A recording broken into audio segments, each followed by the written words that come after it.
السلام علیکم ورحمۃ اللہ تعالی وبرکاتہ۔ نحمده ونصلي ونسلم على رسوله الكريم اما بعد فاعوذ بالله من الشيطان الرجيم بسم الله الرحمن الرحيم ان الله وملائكته يصلون على النبي يا ايها الذين آمنوا صلوا عليه وسلموا تسليما اللهم صل على سيدنا ومولانا محمد معدن الجود والكرم وآلہ الکرام وابنہ الکریم وبارک وسلم صلاۃ وسلاما علیک یا رسول اللہ صلی اللہ تعالی علیہ وسلم۔ قربانی کا بیان جاری ہے۔ یہاں سے قربانی کا وجوب اور اس کے شرائط بیان کریں گے کہ قربانی کب واجب ہوتی ہے اور قربانی کے واجب ہونے کی شرطیں کیا ہیں۔ فرماتے ہیں شرعی طور پر قربانی کا کیا حکم ہے؟ جواب: اگر وجوب قربانی کی شرائط پائے جائیں تو قربانی واجب ہے اور اس کا وجوب قرآن و حدیث سے ثابت ہے۔ یعنی قرآن اور حدیث کی دلیلیں اب یہاں پر بیان کریں گے۔ دلیل نمبر 1، قرآن و حدیث میں قربانی کرنے کا حکم آیا ہے۔ اللہ تعالیٰ ارشاد فرماتا ہے فَصَلِّ لِرَبِّكَ وَانْحَرْ، اپنے رب کے لیے نماز پڑھیے اور قربانی کیجیے۔ دیکھیے وانحر کا معنی ہی ہوتا ہے قربانی، تو اس آیت کریمہ میں بھی قربانی کرنے کا حکم دیا گیا ہے۔ حضرت عائشہ صدیقہ رضی اللہ تعالی عنہا سے روایت ہے، رسول پاک صلی اللہ علیہ وسلم نے ارشاد فرمایا ضحوا وطیبوا بها انفسکم، کہ قربانی کرو اور خوش دلی سے کرو، یعنی خلوص کے ساتھ کرو، اچھی نیت کے ساتھ کرو۔ یہاں بھی قربانی کرنے کا حکم دیا گیا۔ حضرت علی رضی اللہ تعالی عنہ سے روایت ہے کہ رسول پاک صلی اللہ علیہ وسلم نے ارشاد فرمایا یا ایھا الناس ضحوا، اے لوگو قربانی کرو۔ اور امر یعنی حکم دینا یہ وجوب کے لیے ہوتا ہے کہ قرآن و حدیث کے اندر جہاں کسی چیز کا حکم دیا جا رہا ہو، اس کا مطلب یہ ہے کہ اس چیز کا کرنا واجب ہے، کہ حکم دینا یہ وجوب کے لیے یعنی کسی بھی چیز کو واجب قرار دینے کے لیے ہوتا ہے۔ مبسوط میں ہے، یہ جو مبسوط ایک کتاب ہے امام محمد کی کتاب ہے، جو امام اعظم ابو حنیفہ کے شاگرد ہیں، ان کی یہ کتاب ہے۔ اس میں یہ لکھا ہے کہ ہماری دلیل قربانی کے وجوب میں اللہ تعالیٰ کا یہ فرمان ہے، یعنی قربانی واجب ہے، اس پر ہماری دلیل اللہ تبارک و تعالیٰ کا یہ فرمان ہے فَصَلِّ لِرَبِّكَ وَانْحَرْ، یعنی قربانی کرو۔ اس میں حکم دیا جا رہا ہے اور امر یعنی حکم دینا یہ وجوب کا تقاضا کرتا ہے۔ دلیل نمبر 2، قربانی نہ کرنے پر حدیث میں وعید وارد ہے، یعنی جو قربانی نہ کرے اس کے تعلق سے حضور پاک صلی اللہ علیہ وسلم نے اس کی برائی بیان کی ہے، اور اس کے تعلق سے حضور نے یہ ارشاد فرمایا کہ وہ ہماری عیدگاہ کے قریب نہ آئے۔ اس کا مطلب کیا ہوا کہ قربانی کرنا ضروری ہے، تبھی تو حضور نے یہ وعید ارشاد فرمائی، اور یہ بھی وجوب کی دلیل ہے۔ رسول پاک صلی اللہ علیہ وسلم نے ارشاد فرمایا کہ من کان لہ سعۃ ولم یضحی فلا یقربن مصلانا، کہ جس میں وسعت ہو یعنی جس میں قربانی کرنے کی طاقت ہو پھر بھی وہ قربانی نہ کرے، وہ ہماری عیدگاہ کے قریب نہ آئے۔ مبسوط میں ہے وقال علیہ الصلوۃ والسلام من وجد سعۃ ولم یضحی فلا یقربن مصلانا والحاق الوعید لا یکون الا بترک الواجب۔ یہ اس حدیث پاک کو نقل کرنے کے بعد ارشاد فرماتے کہ مذکورہ بالا حدیث پاک اس میں وعید کا الحاق، یعنی یہ جو وعید آ گئی کہ وہ ہماری عیدگاہ کے قریب نہ آئے، جو قربانی نہیں کرتا طاقت ہونے کے باوجود وہ ہماری عیدگاہ کے قریب نہ آئے، یہ وعید یعنی ناراضگی کا حضور اظہار فرما رہے ہیں۔ تو یہ ترک واجب ہی پر ہوتا ہے، کوئی ضروری کام ہو اس کو کوئی چھوڑے تبھی اتنی ناراضگی کا اظہار کیا جاتا ہے۔ حضور پاک صلی اللہ علیہ وسلم یہ فرما رہے ہیں، اس کا مطلب کیا ہے کہ قربانی کرنا ضروری ہے، واجب ہے۔ دلیل نمبر 3، جو وقت سے پہلے قربانی کر لے اس کے لیے اعادے کا حکم حدیث پاک میں موجود ہے، یعنی وقت سے پہلے اگر کوئی قربانی کر لیتا تو اس کو دوبارہ قربانی کرنی پڑے گی، اور دوبارہ کون سا کام کیا جاتا ہے اگر صحیح طریقے سے نہ ہو پائے تو وہ دوبارہ کرنا پڑتا ہے، وہ ایسا کام ہوتا ہے عام طور پر جو واجب ہو۔ حضور پاک صلی اللہ علیہ وسلم حدیث پاک ہے تو اس میں جو ہے کہ دوبارہ قربانی کرنے کا حکم دیا گیا ہے اعادے کا، وہ بھی اس کے واجب ہونے کی دلیل۔ فرماتے حضرت جندب بن سفیان رضی اللہ تعالیٰ عنہ سے روایت ہے کہ رسول پاک صلی اللہ علیہ وسلم نے ارشاد فرمایا من ذبح قبل الصلاۃ فلیذبح شاۃ مکانہا ومن لم یکن ذبح فلیذبح علی اسم اللہ، کہ جس نے عید کی نماز سے پہلے ذبح کر دیا جانور کو تو وہ اس کی جگہ پہ دوسری بکری ذبح کرے، کیونکہ عید کی نماز سے پہلے قربانی نہیں کی جا سکتی، عید کی نماز ہو جائے اس کے بعد ہی قربانی ہو سکتی شہروں میں، دیہات میں جو ہے کہ وہ ہو سکتی ہے عید کی نماز سے پہلے بھی، جہاں عید کی نماز ہوتی ہی نہیں ہے، یہ وہاں کی بات چل رہی جہاں عید کی نماز ہوتی، یعنی شہروں میں، وہاں عید کی نماز سے پہلے قربانی نہیں کر سکتے۔ حضور پاک صلی اللہ علیہ وسلم نے یہ ارشاد فرمایا کہ جس نے عید کی نماز سے پہلے جانور کو ذبح کر دیا وہ دوبارہ بکری کو ذبح کرے۔ اس کا مطلب کیا، وہ ضروری ہے۔ اگر یہ ضروری نہ ہوتا تو حضور فرماتے کہ چلو ٹھیک ہے، عید کی نماز سے پہلے بھی جو ہے کہ اگرچہ جانور کو ذبح کر دیا، یہ ضروری ہی نہیں ہے تو عید کی نماز کے بعد دوبارہ اس کو قربان کرنے کی حاجت نہیں ہے، دوسرے جانور کو ذبح کرنے کی ضرورت نہیں ہے۔ لیکن حضور کیا ارشاد فرما رہے ہیں؟ حضور ارشاد فرما رہے ہیں کہ وہ اس کی جگہ پہ دوسری بکری ذبح کرے۔ مطلب کیا، یہ ضروری ہے، تبھی تو دوسری بکری ذبح کرنے کا حکم دے رہے ہیں۔ اور جس نے ابھی تک ذبح نہیں کیا وہ اللہ کے نام پر ذبح کر لے۔ قربانی واجب ہونے کی کیا شرطیں ہیں، یعنی کس شخص پر قربانی واجب ہوتی ہے؟ جواب، قربانی واجب ہونے کی شرطیں یہ ہیں۔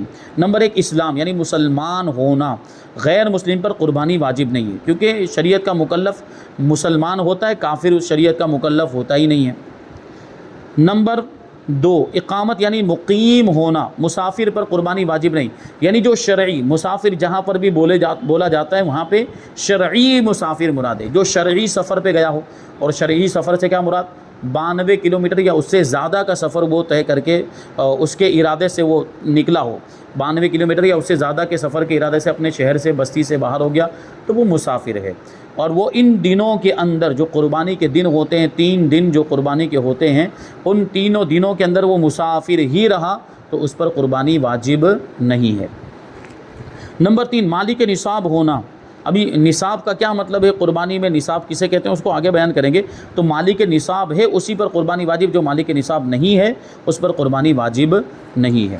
نمبر 4، بالغ ہونا، چنانچہ نابالغ پر قربانی واجب نہیں ہے۔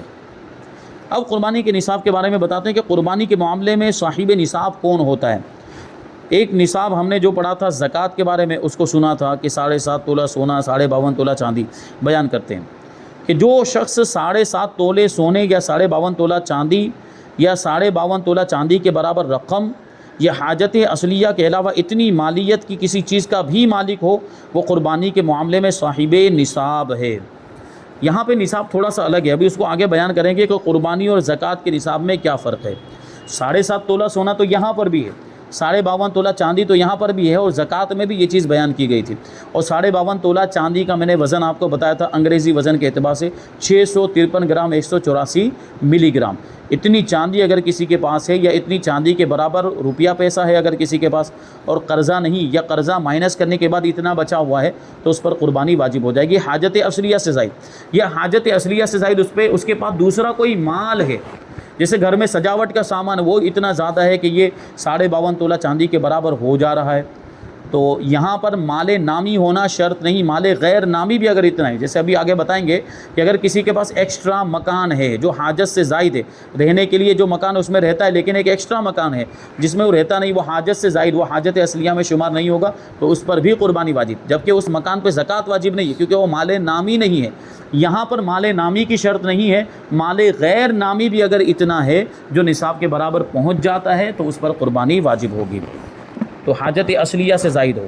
اب حاجت اصلیہ سے مراد رہنے کا مکان جس میں رہتا ہے، اور خانہ داری کے سامان جن کی حاجت ہو، یعنی گھر میں جو سامان جس کی عام طور پر ضرورت پڑتی ہے، جیسے برتن ہے، چولہا وغیرہ، اور یہ سامان گھر میں جو ضرورت پڑتی ہے وہ حاجت میں آئیں گے، اور سواری اور خادم اور پہننے کے کپڑے، کام کی کتابیں اور ان کے سوا جو چیزیں ہوں وہ حاجت سے زائد ہیں۔ ٹھیک ہے، اب گھر میں اس کے علاوہ جو بھی چیزیں رکھی ہوں گی وہ حاجت اصلیہ میں شمار میں نہیں آئیں گی، اس کو جو ہے کہ گنا جائے گا، اس کی قیمت لگائی جائے گی۔ وہ اگر 52.5 تولہ چاندی کے برابر ہو جا رہی ہے، جو ابھی تقریباً 42 ہزار روپے بنتے ہیں، تو اتنی قیمت اگر اس کی ہو جاتی یا اس کے پاس کچھ رقم ہے اور یہ سامان وغیرہ کی قیمت جو حاجت اصلیہ سے زائد ہے، یہ مل کر اگر اتنی بن جاتی ہے تو اس پر بھی قربانی واجب ہے۔ اور قربانی کے بارے میں ایک بات اور ذہن میں رہنی چاہیے کہ قربانی میں بھی ہر ایک فرد کو الگ الگ دیکھا جائے گا، گھر کے ہر ممبر کو الگ الگ دیکھا جائے گا کہ اس کے پاس اس کا خود کا کتنا مال ہے، وہ نصاب کے برابر ہے کہ نہیں۔ اگر وہ نصاب کے برابر ہے تو قربانی واجب ہوگی، ورنہ واجب نہیں ہوگی۔ یہ جو ہمارے یہاں پہ مشہور ہو گیا کہ گھر کا ایک بڑا آدمی قربانی کر لے تو سمجھتے ہیں کہ باقی سب لوگ بری و ذمہ ہو گئے، ایسا نہیں۔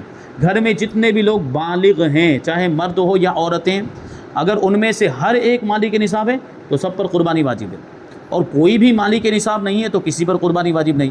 اگر سب پر قربانی واجب ہو رہی ہے اور صرف ایک آدمی قربانی کر دے رہا اور یہ سمجھ رہے ہیں کہ باقی لوگ بری ذمہ، یہ غلط ہے، سب کو اپنی اپنی قربانی کرنی پڑے گی۔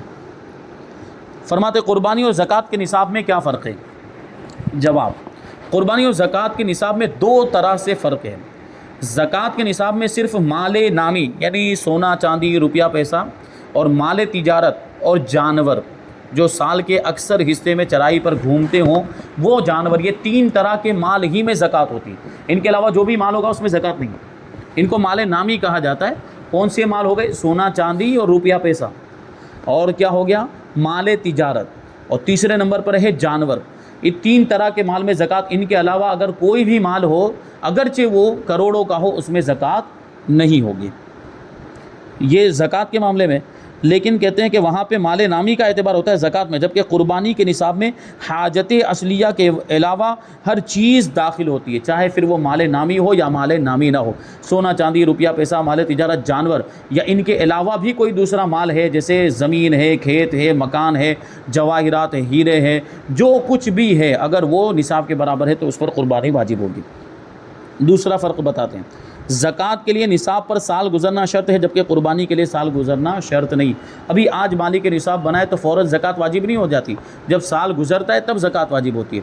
لیکن قربانی میں کیسا ہے کہ اگر قربانی کے دن بھی وہ مالی کے نصاب ہو گیا، اس سے پہلے مالی کے نصاب نہیں تھا، فقیر تھا شرعی اعتبار سے، لیکن قربانی کے دن ہی اس کے پاس کہیں سے 50,000 روپے آ گئے مثال کے طور پر، تو اس پر قربانی واجب ہو جائے گی۔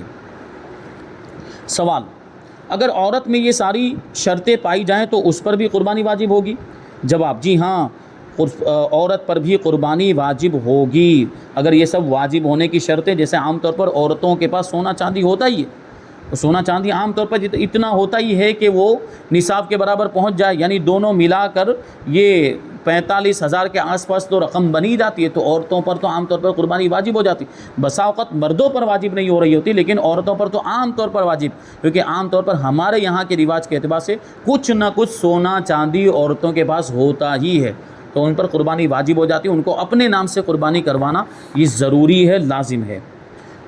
فرماتے جی ہاں، عورتوں پر بھی قربانی واجب ہے کیونکہ قربانی کے لیے مرد ہونا شرط نہیں، عورتوں پر بھی واجب ہوتی ہے جس طرح مردوں پر واجب ہوتی ہے۔ اب یہ الگ بات ہے کہ عورت پر قربانی واجب ہو گئی سونا چاندی کی وجہ سے، اور وہ اس کے پاس روپیہ پیسہ نہیں ہے کہ اس سے قربانی کروائے، تو سونا توڑنا بھی نہیں چاہتی یا چاندی توڑنا بھی نہیں چاہتی ہے، تو اگر وہ شوہر کو کہہ دے اور شوہر اس کی طرف سے قربانی کرنا چاہے تو کر سکتا ہے، اس کی اجازت لے کر، یہ کہہ کر کہ چلو ٹھیک ہے میں تمہاری طرف سے تمہاری قربانی کر دیتا ہوں، اور وہ اجازت دے دے، بیوی اجازت دے دے تو پھر اس کی قربانی ہو جائے گی۔ سوال، وجوب قربانی کی شرطوں کا قربانی کے پورے وقت میں ہونا ضروری ہے یا نہیں؟ قربانی کا وقت جو ہے کہ وہ 3 دن ہے، شہروں میں عید کی نماز کے بعد سے لے کر 10 ذی الحجہ کو، ذی الحجہ کی 10ویں تاریخ کو عید کی نماز کے بعد سے لے کر قربانی کا وقت شروع ہو جاتا ہے، یہ پورا دن، پھر 11 کا پورا دن، اور 12 کے دن غروب آفتاب سے پہلے تک قربانی ہو سکتی ہے۔ یہ 3 دن قربانی کے ہیں، تو کیا ان تینوں دنوں میں جو وقت بتایا گیا اس پورے وقت میں ان شرطوں کا پایا جانا، یعنی مسلمان ہونا، مالک نصاب ہونا، مقیم ہونا، یہ پورے وقت میں پایا جانا ضروری ہے، یا وقت کے کسی حصے میں بھی اگر پا لیا گیا تو قربانی واجب ہوگی یا نہیں؟ جواب دیتے ہیں، شرائط کا پورے وقت میں پایا جانا ضروری نہیں، بلکہ قربانی کے لیے جو وقت مقرر ہے اس کے کسی بھی حصے میں اگر شرائط پا لیے گئے تو قربانی واجب ہو جائے گی۔ شرائط کا پایا جانا کسی بھی حصے میں یہ قربانی کے وجوب کے لیے کافی ہے۔ مثال کے ذریعے سمجھائیں گے۔ مثال کے طور پر ایک شخص ابتدائی وقت قربانی میں کافر تھا، پھر مسلمان ہو گیا، اور ابھی قربانی کا وقت باقی ہے تو اس پر قربانی واجب ہے۔ جیسے یہ 3 دن ہے، پہلے دن وہ کافر تھا، ابھی تک مسلمان نہیں ہوا تھا، لیکن دوسرے دن مسلمان ہو گیا، تو مسلمان ہونا تو پہلی شرط ہے، اور دوسری شرطیں بھی اس کے اندر پائی جا رہی ہیں، تو اب اس پر قربانی واجب ہو جائے گی۔ یوں کہہ رہے ہیں، اب دوسری ایک مثال دیتے ہیں۔ یوں ہی اول وقت میں مسافر تھا، پہلے دن، مثال کے طور پر پہلے دن 10 ذی الحجہ کو مسافر تھا، کہیں باہر گیا ہوا تھا، واپس نہیں آیا، وہ یہ شرعی سفر پر جو گیا تھا، تو پہلے دن مثال کے طور پر وہ مسافر تھا اور اثنائے وقت میں مقیم ہو گیا، مثال کے طور پر دوسرے دن واپس آ گیا، وہ تو وطن میں آ گیا تو مقیم ہو گیا، اب اس پر بھی قربانی واجب ہو گئی۔ یا فقیر تھا پہلے دن فقیر تھا اور وقت کے اندر ہی مالدار ہو گیا تو اس پر بھی قربانی واجب ہے۔ اب آگے ہے کہ جس شخص پر قرض ہے اور اس کے اموال سے قرض کی مقدار نکالی جائے تو نصاب کی مقدار نہیں باقی رہتی تو قربانی کا کیا حکم ہے؟ یہ قرض اور دین کا معاملہ زکوٰۃ کے اندر بھی ہوتا ہے کہ قرضے کو مائنس کیا جاتا ہے اور دین جو بھی قرضے کے علاوہ بھی ہوتا ہے اس کو بھی مائنس کرتے ہیں۔ تو یہاں پر بھی کیا ایسا ہوگا؟ تو فرماتے ہاں یہاں پر بھی ایسا ہوگا، قرضے کو مائنس کر کے دیکھا جائے گا۔ مثال کے طور پر اگر کسی شخص کے پاس ابھی فی الحال 1.5 لاکھ روپے ہیں لیکن اس کے اوپر 1,25,000 روپے کا قرضہ ہے تو 1,25,000 روپے کو مائنس کریں گے تو اس کے پاس صرف کتنے بچیں گے؟ 25,000 روپے ہی بچیں گے اور 25,000 کا نصاب نہیں بنتا ہے، لہٰذا اس پر قربانی واجب نہیں ہوگی، جبکہ اس کے علاوہ دوسرا اس کے پاس حاجت اصلیہ سے زائد کوئی دوسرا مال نہ ہو جو اس کے ساتھ مل کر نصاب کے برابر ہو جائے۔ تو اگر یہ 25,000 کے ساتھ دوسرا کوئی مال غیر نامی بھی اس کے پاس حاجت اصلیہ سے زائد ہے، دونوں کو ملا کر اگر 45,000 روپے ہو جا رہے تو پھر قربانی واجب ہوگی۔ وہی کہتے ہیں کہ اگر قرض کو مائنس کریں تو نصاب باقی نہیں رہتا تو پھر قربانی واجب نہیں ہے۔ سوال: اگر کسی کے پاس 200 درہم یعنی 52.5 تولہ چاندی کی قیمت کا قرآن مجید ہے یا کتابیں ہیں تو کیا اس پر قربانی واجب ہے؟ ابھی اتنا مہنگا قرآن شریف ہو سکتا ہے کبھی وہ سونے چاندی کا پانی چڑھا ہوا قرآن شریف ہوتا ہے تو وہ مہنگا ہو سکتا ہے، یا کتابیں اتنی ساری ہیں جو 200 درہم کے برابر ہو جا رہی ہے یعنی 52.5 تولہ چاندی کے برابر ہو جا رہی ہے، اتنی ساری کتابیں، مثال کے طور پر 50,000 روپے کی کتابیں موجود ہیں، یا قرآن شریف کو ہی ہے اتنا قیمتی جو 50,000 کا ہے وہ سونے چاندی کا پانی چڑھا ہوا، تو کیا قربانی واجب ہوگی؟ جواب: کسی کے پاس 200 درہم کی قیمت کا مصحف شریف ہے یعنی قرآن شریف ہے، اگر وہ اسے دیکھ کر اچھی طرح تلاوت کر سکتا ہے تو اس پر قربانی واجب نہیں ہے۔ کیا مطلب ہوا کہ اب یہ اس کی حاجت میں آ گیا، اس میں وہ تلاوت کرتا ہو یا نہ کرتا ہو، کیونکہ وہ اس کی حاجت اصلیہ میں سے ہے۔ قرآن شریف کے اندر تلاوت کرنا ممکن ہو، دیکھ کر پڑھ سکتا ہو تو وہ اس کی حاجت میں آ جائے گا اگرچہ وہ کتنا ہی مہنگا ہو، اور اگر اچھی طرح اسے دیکھ کر تلاوت نہ کر سکتا ہو تو قربانی واجب ہے، یعنی اب یہ قرآن اس کی حاجت اصلیہ میں شمار نہیں ہوگا۔ کتابوں کا بھی یہی حکم ہے کہ اس کے کام کی ہیں یعنی ان کی ضرورت پڑتی رہتی ہے، ان کتابوں کی ضرورت پڑتی رہتی ہے تو قربانی واجب نہیں ہے، اور اگر وہ کتابیں زائد ہیں کبھی بھی کتابوں کی ضرورت نہیں پڑتی، ایسی کچھ کتابیں ہیں اور ان کی قیمت یہ 52.5 تولہ چاندی کے برابر ہو جا رہی ہے تو قربانی واجب ہے۔ اب فرماتے ہیں حاجت اصلیہ سے زائد اگر 52.5 تولہ چاندی کے برابر قیمت کی کوئی چیز ہو تو قربانی واجب ہوتی ہے۔ اس کی کچھ مثالیں بیان کریں۔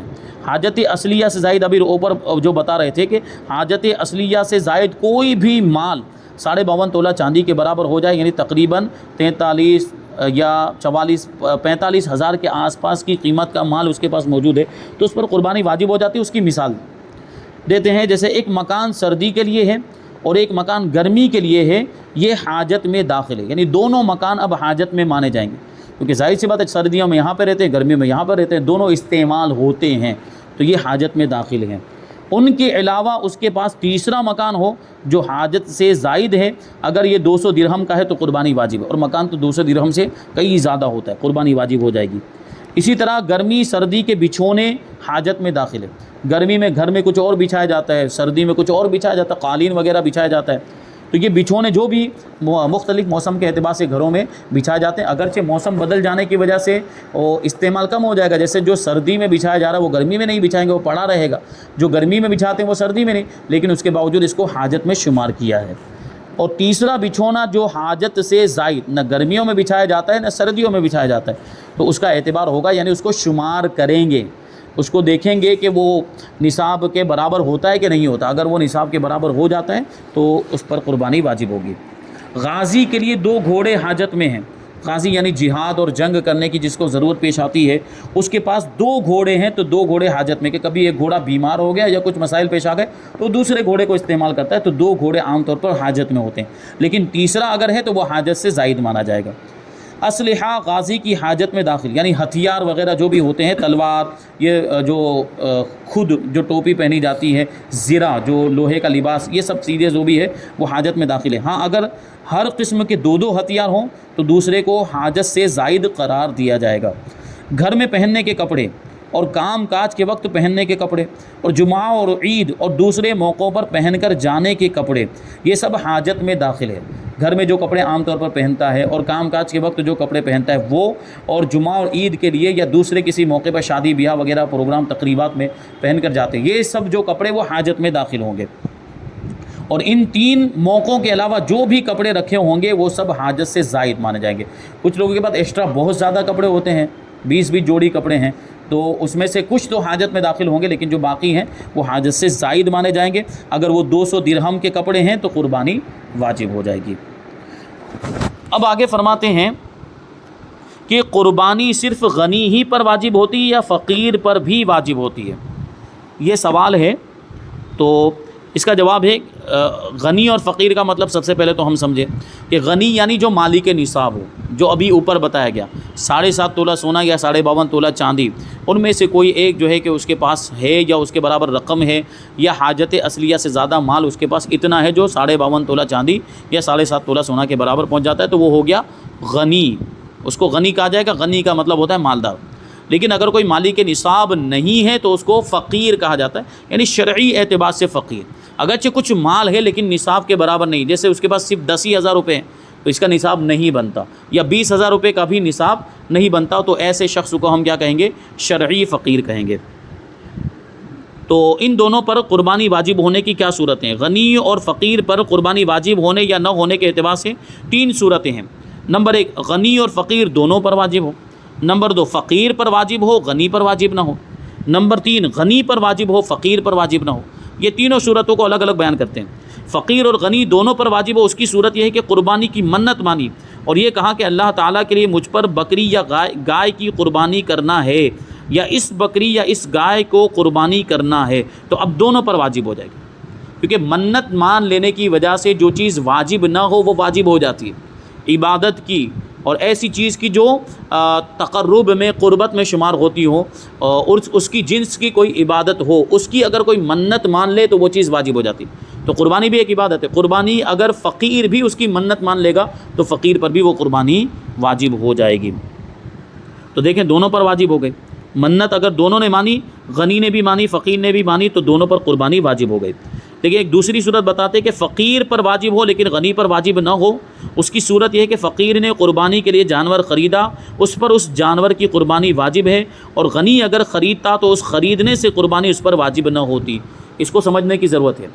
ایک یہ کہ غنی ہے نا، یعنی مالدار ہے، مالدار ہونے کی وجہ سے اس کو قربانی کرنا ہی ہے، لیکن اگر وہ جانور خرید لیتا ہے اس کا مطلب یہ نہیں کہ غنی کو اسی جانور کی قربانی کرنا لازم ہے۔ خریدنے کی وجہ سے قربانی اس پر لازم نہیں ہوتی، غنی ہونے کی وجہ سے تو لازم ہے۔ لیکن فقیر کا معاملہ ایسا ہے کہ جو صاحب نصاب نہیں ہے، جس پر ویسے قربانی واجب نہیں، لیکن قربانی کی نیت سے اگر اس نے جانور خرید لیا، اگرچہ وہ فقیر ہے، اس پر ویسے قربانی واجب نہیں تھی، لیکن جانور خرید لیا قربانی کی نیت سے، تو اب اس جانور کو قربان کرنا ہی پڑے گا، اس جانور کی قربانی اس پر واجب ہو جاتی۔ جبکہ غنی کا معاملہ یہ تھا کہ وہ اسی جانور کی قربانی اس پر واجب نہیں ہوتی، یا جانور خریدنے کی وجہ سے اس پر قربانی واجب نہیں ہوتی، وہ غنی ہے، مالک نصاب ہے، اس کی وجہ سے اس پر ویسے ہی قربانی واجب ہوتی ہے۔ تو یہ ہو گیا۔ اب تیسری صورت بیان کرتے ہیں، غنی پر واجب ہو اور فقیر پر واجب نہ ہو۔ اس کی صورت یہ ہے کہ قربانی کا وجوب نہ خریدنے سے ہو نہ منت ماننے سے ہو، بلکہ خدا نے جو اسے زندہ رکھا ہے اس کے شکریے میں، اور حضرت ابراہیم علیہ السلام کی سنت کے احیاء میں، یعنی زندہ کرنے میں جو قربانی واجب ہے وہ صرف غنی پر ہے۔ یعنی عام طور پر جو قربانی واجب ہوتی ہے وہ مالک نصاب پر واجب ہوتی ہے، فقیر پر وہ قربانی واجب نہیں ہوتی۔ جبکہ فقیر نے منت بھی نہ مانی ہو اور فقیر نے جانور بھی نہ خریدا ہو تو فقیر پر یہ والی قربانی واجب نہیں ہوگی، اور غنی پر یہ قربانی مالک نصاب ہونے کی وجہ سے واجب ہوتی ہے۔ ابھی اس میں بہت اور دوسرے مسائل باقی ہیں، انشاءاللہ ان کو آئندہ درس میں شامل کیا جائے گا۔ اللہ تبارک و تعالیٰ کی بارگاہ میں دعا ہے کہ جو کچھ بھی بیان ہوا اس پر ہم سب کو عمل کرنے کی توفیق عطا فرمائے۔ وما علینا الا البلاغ۔ السلام علیکم۔